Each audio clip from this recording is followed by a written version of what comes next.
those of you who are new to the show, Combat Sense is about learning the most effective and logical ways to defend oneself from various situations.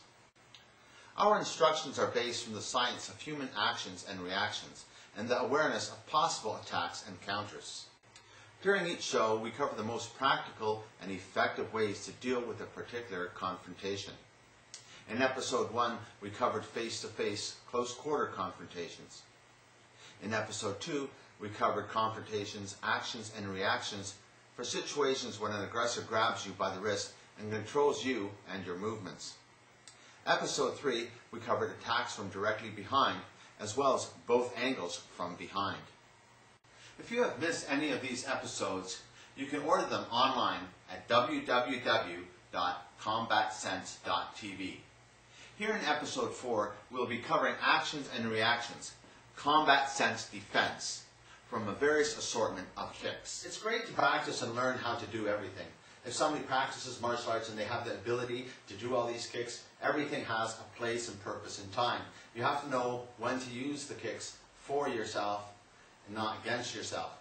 Here in Combat Sense, you don't really have to learn how to kick somebody effectively to defend against somebody who's kicking. It's just a matter of understanding the distance and advantages that somebody has while kicking. They're going to try to put you in the position so that they can use the kicks. And if you follow into being distracted by certain things, it only allows them to continue kicking and striking you. It's always going to slow you down. So the best thing that makes combat sense, given the situation when you're fighting somebody who's kicking, is not to play into his kicking game. You have to be serious about what you're doing. You're just looking for an opportunity to get into attack. You got to make sure that you guard your center, whether you're guarding it this way or guarding it this way. Any time that you do guard, you have to have a forward motion. So if I'm coming to guard, I'm coming with a forward motion because I'm going to attack. Pretty much every time somebody comes to kick me, I'm going to attack. If I'm not attacking, I'm getting right out of the way of the kick and then attacking. But I cannot move, wait for him to place his body weight and then attack, which gives him a chance to counter me. I have to be aware of the energy. Somebody exerts themselves. If somebody's in this position, they lean back to throw up a kick. I better fill that space in before that kick fills the space into me. It's very important to understand the advantages and disadvantages of kicking. And once you do this, it'll be really easy for you to defend yourself. As long as you have the proper mind frame and never get distracted with these kicks, because it's going to give somebody an advantage against you. As my opponent comes to spin and kick me, and I move out of the way, it allows him to continue his motion into kicking me. So really, by me moving out of the way, it's just making it easier for him to utilize that space against me. So you really got to watch that you don't fall susceptible to somebody who's kicking, because they're always setting you up for that space and time. You really have to be aware. His energy, the distance that he's using, as he's coming to turn into you, you should right away come into him. But what you're doing is actually coming in with your hands, trying to punch him in the head or body or kidneys or back as hard as you can, then making that space to get away. So it's really simple. Everything that I'm teaching you, you've got to understand the advantages of kicks. If I'm in this position and he comes to roundhouse kick me, I'm then coming in to hit him.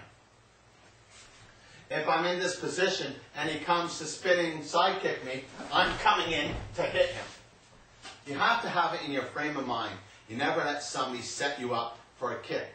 Because if you do move, if he's coming to spin and side kick me, and I move like this, I still might be caught a bit with the heel, but I'm still coming behind him.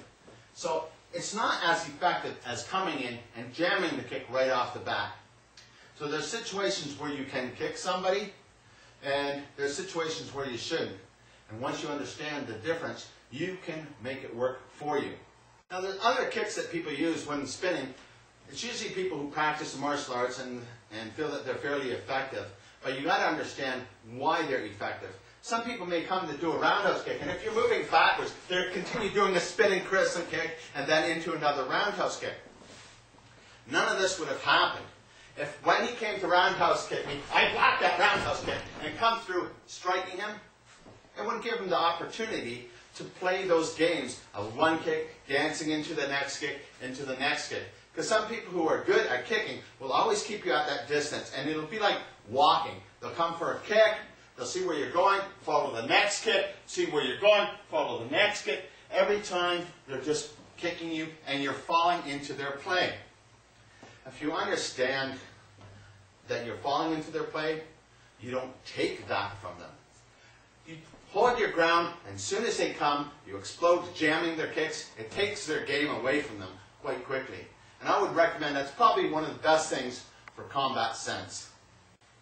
This concludes Combat Sense Episode 4.